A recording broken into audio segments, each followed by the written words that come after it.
नमस्कार। आज हम राजस्थान में जो एक बड़ा युवा आंदोलन चल रहा है उस पे बात करेंगे।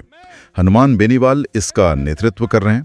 हमारे पास इससे जुड़े कुछ मतलब लेख और जानकारी है, तो आज इसी की गहराई में उतरते हैं। कोशिश ये समझने की है कि ये आंदोलन क्यों हो रहा है, क्या मांगे हैं इसकी, और कितना बड़ा है ये। बेनीवाल की भूमिका क्या है इसमें। शुरू करते हैं जयपुर के शहीद स्मारक से।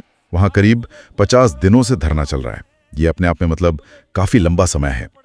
तो ये जो धरना है, इसमें दो मुख्य मांगे लग रही हैं।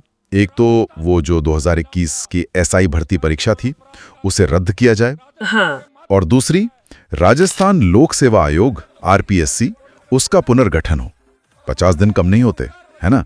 दिखाता है कि प्रदर्शनकारी कितने गंभीर हैं। बिल्कुल।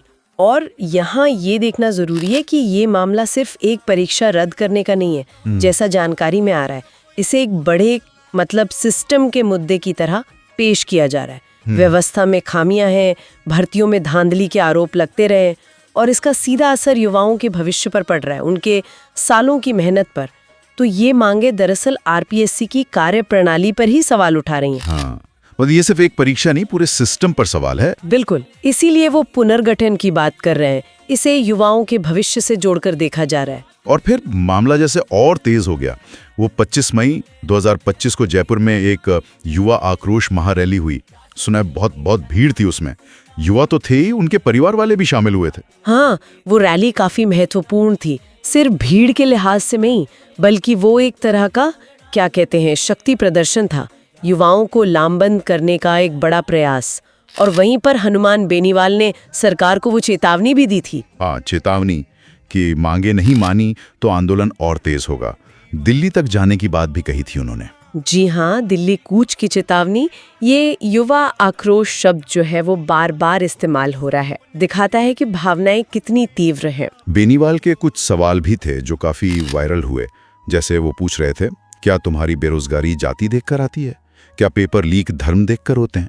ये सवाल ये सीधे सिस्टम पर चोट करते हैं ना। निश्चित रूप से ये सवाल और वो नारे जैसे पेपर लीक बंद करो, बेरोजगारों को न्याय दो, ये सब मिलकर ये इस आंदोलन को सिर्फ एक प्रशासनिक मांग से आगे ले जाते हैं। इसे एक आर पार की लड़ाई जैसा बताया जा रहा है। और जो आरपीएससी पुनर्गठन की मांग है, वो इसी संदर्भ में समझनी होगी कि समस्या एक परीक्षा में नहीं बल्कि पूरी व्यवस्था में है। उसे बदलने की जरूरत महसूस हो रही है। दिल्ली कूच की चेतावनी तो मामले को और गंभीर बना ही देती है। तो मतलब कुल मिलाकर तस्वीर ये बन रही है कि एक विरोध प्रदर्शन चल रहा था, वो अब महारैली के बाद और तेज हो गया है। बेनीवाल इसके मुख्य चेहरे बन गए हैं और मांगे अब सिर्फ परीक्षा रद्द करने तक नहीं रही, सिस्टम में सुधार तक पहुंच गई हैं। लेकिन एक सवाल मन में आता है, क्या आरपीएससी के पुनर्गठन जैसी मांग व्यावहारिक है या ये सिर्फ दबाव बनाने का तरीका है? क्या लगता है? देखिए, जानकारी ये तो नहीं बताती कि ये व्यावहारिक है या नहीं, पर ये जरूर इशारा करती है कि ये मांग उठी क्यों। ये आरपीएससी की जो साख है, उसकी कार्यप्रणाली है, उस पर जो सवाल उठे, ये उसका नतीजा है।